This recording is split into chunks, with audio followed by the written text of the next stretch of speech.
Welcome back in your accountancy class. और बेटा हमारा जो टॉपिक रनिंग था नोट फॉर प्रॉफिट ऑर्गेनाइजेशन, जिसकी लास्ट वीडियो में हमने इसका इंट्रोडक्शन पढ़ा था और इसके टर्म्स पढ़ी थी हमने कि कौन कौन से टर्म्स इसमें यूज़ होती है बेसिकली। तो अब उसी के सिक्वेंस में आगे बढ़ते हैं हम। और अब हमारा जो नेक्स्ट टॉपिक है this is fund based accounting, है ना। Fund based accounting in the sense कि इस तरह के जो ऑर्गेनाइजेशंस होते हैं इनको आपको जैसे मैंने बताया था, क्योंकि ये ट्रेडिंग में तो एक्टिविटीज़ में तो इन्वॉल्व होते नहीं है, तो इनके जो इनकम सोर्स है वो या तो डोनेशन के थ्रू, या इनके जो मेंबर्स हैं वो सब्सक्रिप्शन देते हैं, या फिर इनको कई बार स्पेसिफिक डोनेशन मिलता है, स्पेसिफिक इनको फंड अलॉट किया जाता है।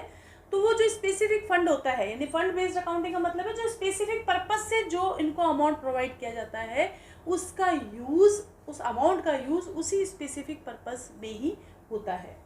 यानी कि जो फंड है this is provide for specific purpose. Okay, तो इसका यूज, इस फंड का जो यूज होगा फिर उसी पर्पस के लिए किया जाएगा, उसको हम जनरल कॉज में यूज नहीं ले सकते। ठीक है, तो ये है फंड बेस्ड अकाउंटिंग। जैसे कि इनको, जैसे कोई भी फंड अलॉट होता है, अपन एक एग्जांपल अपन लोग ले लेते हैं, लाइक जैसे कि कोई भी मान लो, सपोज करो इनको स्पोर्ट्स फंड के लिए मान लो इन्हें 10 लाख रुपीज, इस तरह के किसी ऑर्गेनाइजेशन को 10 lakh rupees for sports fund इनको मिले हैं। ठीक है, अब जो भी एक्सपेंसेस होगा फॉर स्पोर्ट्स, ओनली स्पोर्ट्स, वो इसमें से क्या हो जाएगा, डिडक्ट हो जाएगा। और यदि इस फंड को, क्योंकि 10 लाख रुपीज है, सारा का सारा तो एक्सपेंडिचर होता नहीं है, सारा खर्चा होता नहीं है, तो जनरली इस तरह के पैसे को इन्वेस्ट कर दिया जाता है, क्योंकि इसको यूज केवल उसी स्पेसिफिक पर्पज के लिए किया जाएगा, तो इसको कहीं और इन्वेस्ट किया जाता है। तो उस इन्वेस्टमेंट से जो भी इनको इनकम आती है, यानी किसी भी तरह की इस तरह की जो फंड है, income from this type of fund, वो इसके अंदर क्या हो जाएगा, इसके अंदर ऐड हो जाएगा, और जो फाइनल अमाउंट है वो बाहर शो हो जाएगी। और जो ये फंड है, बेसिकली जो ये फंड है, ये कहाँ शो होगा, लायबिलिटी साइड में। ठीक है, कहाँ शो होगा, लायबिलिटीज में। क्यों, क्योंकि हम, ये फंड है, फंड रिजर्व प्रॉफिट कहाँ शो होते हैं, लायबिलिटीज में, है ना। और क्योंकि इसका जो यूज है उसी पर्पस के लिए किया जाएगा, तो एक हमारी रिस्पॉन्सिबिलिटी भी क्रिएट होती है कि हम इस पैसे को वहीं पर ही एक्सपेंसेस इसका हम करें। ओके, वहीं इस पैसे को यूज करें, राइट।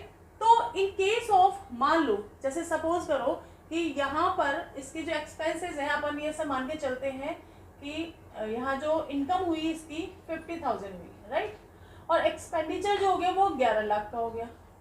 ये भी तो पॉसिबल है कि आपका जो फंड है वो जितना अमाउंट फंड में है उससे ज़्यादा के एक्सपेंडिचर हो जाए, देन तो इस कंडीशन में ये लायबिलिटीज में शो होता है वैसे तो, लेकिन यहाँ पर क्या होगा कि हमारा जो फंड में अमाउंट आया वो तो कितना आया, 10 लाख, और प्लस 50,000, कितना हो गया, 10 लाख 50,000, बट एक्सपेंसेस कितना है, 11 लाख।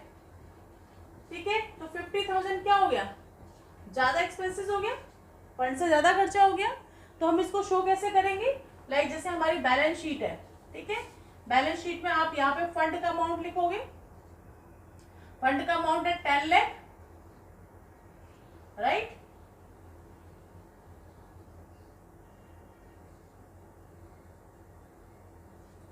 इसमें आपने इंटरेस्ट इसको क्या कर दोगे, प्लस कर दोगे, और यहाँ पे लिखा आपने 10 लाख 50,000। ठीक है, तो 11 लाख में से आपका जो एक्सपेंसेस है ना, यानी कि 10 लाख 50,000, वो तो यहाँ से राइट ऑफ हो जाएगा। ओके, और जो एक्सेस 50,000 बचेगा it will be shown in the income expenditure account at the side of debit, यानी कि डेबिट साइड में 50,000 कहाँ शो करेंगे अपन, excess amount spend on this fund, present कहाँ होगा, ये इनकम एक्सपेंडिचर के डेबिट साइड में। समझ गए। तो फंड बेस्ड अकाउंटिंग का मतलब ये है कि जो फंड्स के रिगार्डिंग जो भी ट्रांजेक्शन्स है वो फंड में से ही होंगे, और यदि अपार्ट ऑफ फंड ज़्यादा खर्चा हो जाता है तो वो excess amount will be show in income and expenditure side, यानी एक्सपेंडिचर साइड में वो अमाउंट एक्सेस का शो हो जाएगा। समझ गए। क्योंकि उसको फिर हम क्या मानेंगे, रेवेन्यू एक्सपेंडिचर मानेंगे, जो हमारी करंट इनकम में से माइनस होगा। तो आपको ये ऐसे शो करना है, ठीक है। अब अपन बात करते हैं एक और जो स्पेसिफिक फंड है, लाइक जैसे बिल्डिंग फंड है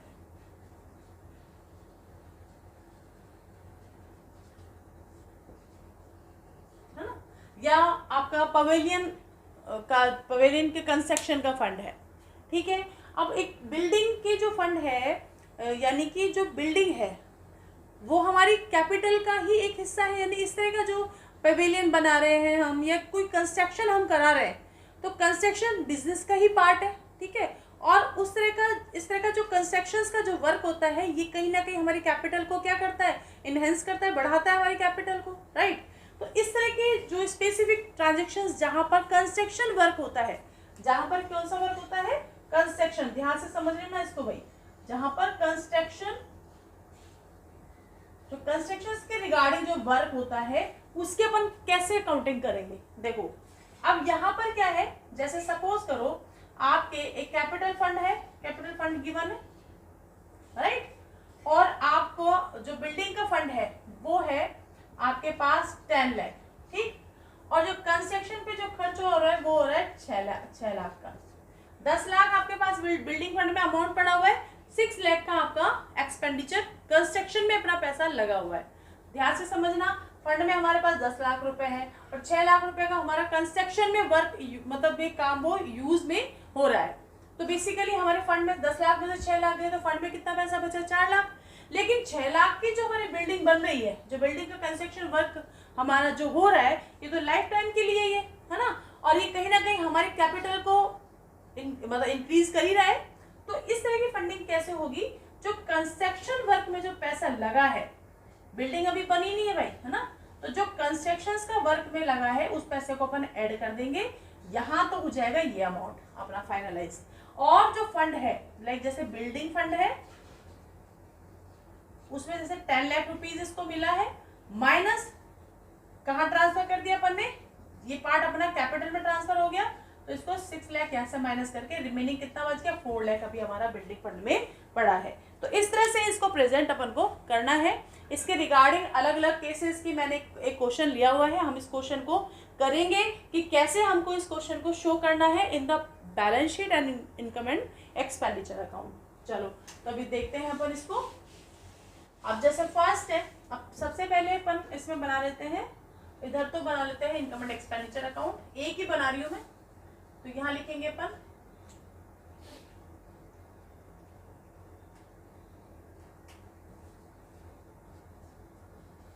इनकम एंड एक्सपेंडिचर अकाउंट, है ना, फॉर द ईयर एंडेड।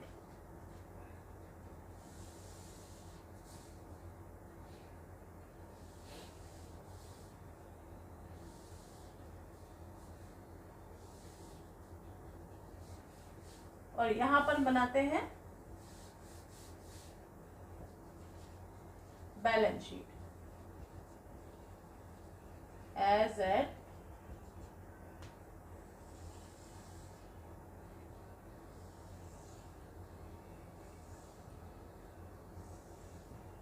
ठीक है, liabilities, amount, assets and amount, expenditure, amount, income and amount, ये हमारा बन गया फॉर्मेट। ठीक है, तो हम फर्स्ट ट्रांजेक्शन लेते हैं इसका टूर्नामेंट फंड। टूर्नामेंट फंड में 2 लाख रुपीज है और एक्सपेंडिचर हुआ है 60,000 और अमाउंट रिसीव हुआ है 80,000। ठीक है, तो कैसे प्रेजेंट करेंगे इसको, फर्स्ट ऑफ ऑल तो हम लिखेंगे टूर्नामेंट फंड,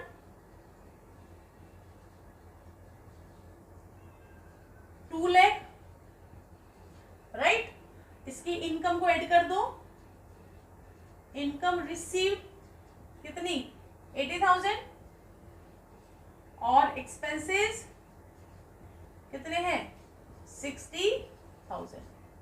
तो फाइनल अमाउंट कितनी आ जाएगी इसकी 2,20,000। ये अमाउंट अपन बाहर शो करेंगे। समझ में आ गया, पहला केस हो गया अपना, राइट। इसके बाद आपको ऐसे लाइन खींच के नहीं प्रेजेंट करना है, ये तो मैंने आपको कंडीशन बताई है, आपको हर कंडीशन के लिए अलग से बैलेंस शीट बनानी है, अलग से इनकम एंड एक्सपेंडिचर अकाउंट बनाना है, यदि उसमें आता है तो अमाउंट। सेकंड क्वेश्चन है, सेकंड जो इसकी इक्वेशन है, this is billiard match expenses, है ना। यहाँ पर इसके लिए कोई स्पेसिफिक फंड इसको अलॉट नहीं हुआ।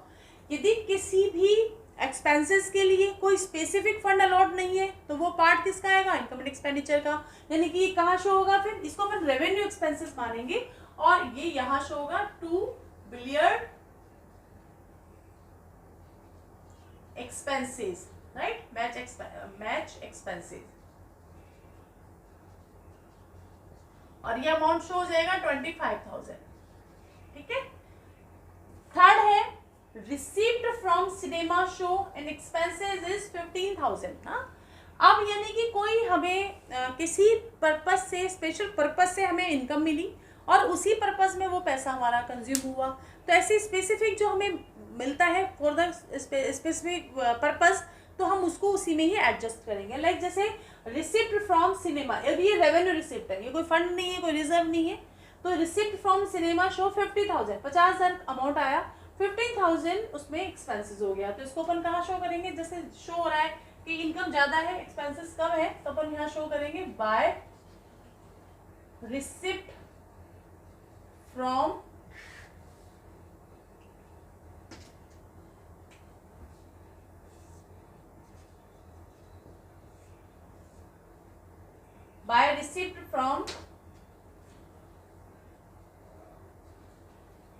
सिनेमा कितना 50,000 एंड माइनस एक्सपेंसेस 15,000, कितना एक्स्ट्रा अमाउंट हो गया 35,000, ये हमारी इनकम में शो हो गया। और इसको अपन ऐसे भी शो कर सकते हैं, लाइक आप एक्सपेंसेस को टू साइड में लिखते हैं और रिसीविंग को आप 50,000 आप यहाँ पे लिखते हैं, तो कंक्लूड होकर वही अमाउंट आएगा इसका, ठीक है। थर्ड हो गया। फोर्थ देखिए, फोर्थ है प्राइस फंड। अब यहाँ पर पहले लिख लेते हैं अपन प्राइस फंड, कितना अमाउंट है प्राइस फंड में 80,000, ठीक है। फिर वो बोल रहा है प्राइस फंड इन्वेस्टमेंट, तो ये इन्वेस्टमेंट यहाँ शो होगा, तो आप लिखोगे price fund investment 80,000, right. Donation for price fund यानी कि और पैसा मिला है तो वो ऐड हो जाएगा, यहाँ लिखोगे आप डोनेशन, इसी के रिगार्डिंग डोनेशन मिला है 12,000 ऐड हो जाएगा, राइट।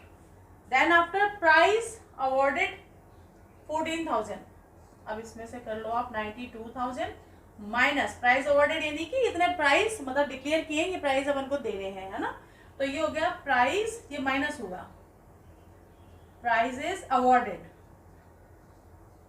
ये कितना है अमाउंट आपका 14,000, देन रिमेनिंग 78,000।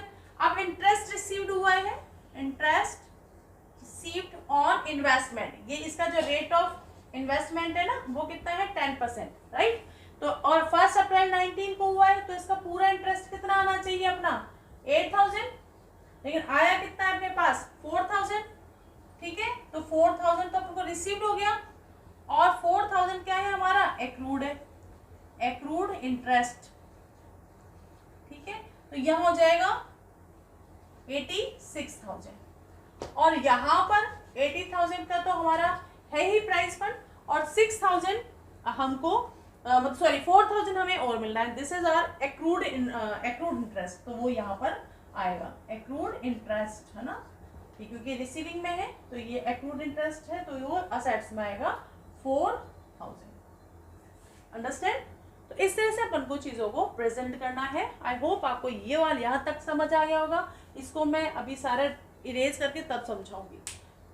तो फर्स्ट ऑफ ऑल फंड का अमाउंट लिखोगे, कोई भी इंटरेस्ट इनकम रिसीव हो रही है तो वो आप उसमें ऐड करें और एक्सपेंसेस को आप माइनस करें, ठीक है। फाइनल अमाउंट आप वहाँ लिखोगे बाहर। ऐसे ही यदि मान लो जैसे डोनेशन मिल रही है तो डोनेशन ऐड हो जाएगा, इनकम मिल रही है तो इनकम ऐड हो जाएगा। देन अपन को ये जरूर इस चीज़ का ध्यान रखना है कि 12 मंथ का ही इनकम होनी चाहिए, तो यदि कैश में आ गया तो वो सीधा सीधा ऐड हो ही जाएगा और जो भी एक्रूड है उसको हम कैलकुलेट करके वो भी इसमें ऐड करेंगे, तो फर्स्ट ऑफ ऑल तो टोटल इनकम्स कितनी आनी चाहिए वो इनकम इसमें ऐड हो गई, और एक्रूड है यानी अभी नहीं आई बाद में आएगी, दैट्स व्हाई वो कहाँ शो हुई है, असेट्स में शो हुई है। तो आपको यहाँ तक समझ में आ गया होगा, आप इसको पॉज करके इसे नोट कर ले। देन आफ्टर अब हम नेक्स्ट पे आते हैं।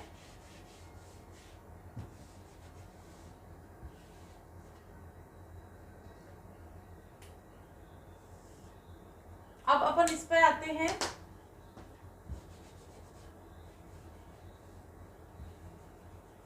लास्ट वाली कैटेगरी पे, एक्सपेंडिचर ऑन पवेलियन 6 लाख। ठीक है, पवेलियन पे खर्चा कितना हो रहा है, 6 लाख का। The construction work in progress and not yet completed, यानी कि अभी जो कंस्ट्रक्शन का वर्क चल रहा है जो अभी तक कंप्लीट नहीं हुआ है। पवेलियन फंड में कितना अमाउंट है, 8 lakh. Donation for pavilion 10 lakh. Capital fund है 20 लाख। ठीक है, अब इसको मैंने आपको समझाया था वैसे ही करना है। फर्स्ट ऑफ ऑल तो आप क्या लिखेंगे, कैपिटल फंड। कैपिटल फंड कितना अमाउंट है कैपिटल फंड में, 20 लाख, राइट। इसके बाद आपका दूसरा क्या है, पवेलियन फंड ना, तो आप यहां पे लिखोगे पवेलियन फंड, और इसमें कितना अमाउंट है आपका, 8 लाख।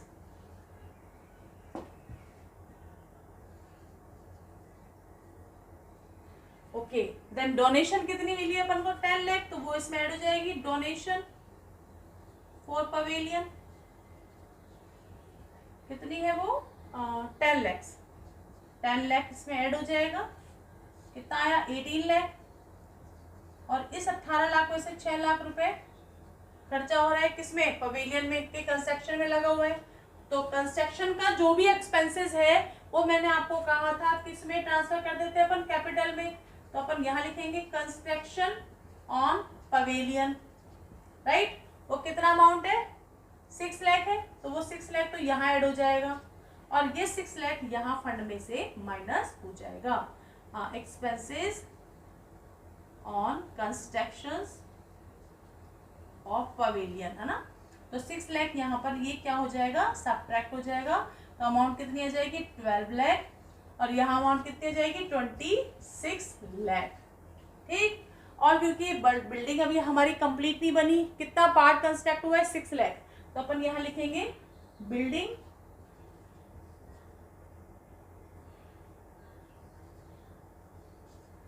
वर्क इन प्रोग्रेस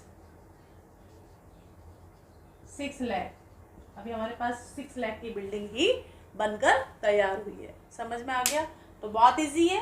क्या करा हमने, जो हमारा फंड था उस फंड में से जितना एक्सपेंसेस हमारा हुआ है, फंड ऑब्वियस सी बात है उतने अमाउंट से कम हो जाएगा, यानी 6 लाख रुपीस हमने कहाँ एक्सपेंसेस कर दिए, बिल्डिंग के कंस्ट्रक्शन पे। तो फंड का अमाउंट तो हमारा माइनस हो गई होगा।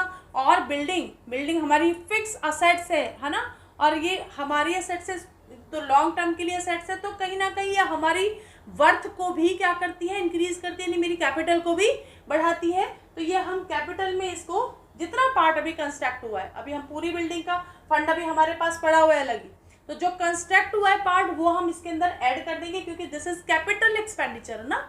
तो यहाँ पर ये 26 लाख हो गया, यहाँ 12 लाख का हमारा फंड बचा है, और बिल्डिंग कितने की बनके तैयार होगी, 6 लाख, यानी कितना कंस्ट्रक्शन में लग गया, 6 लाख, यानी ये एक्सपेंडिचर इसका क्या हो गया, कैपिटलाइज हो गया।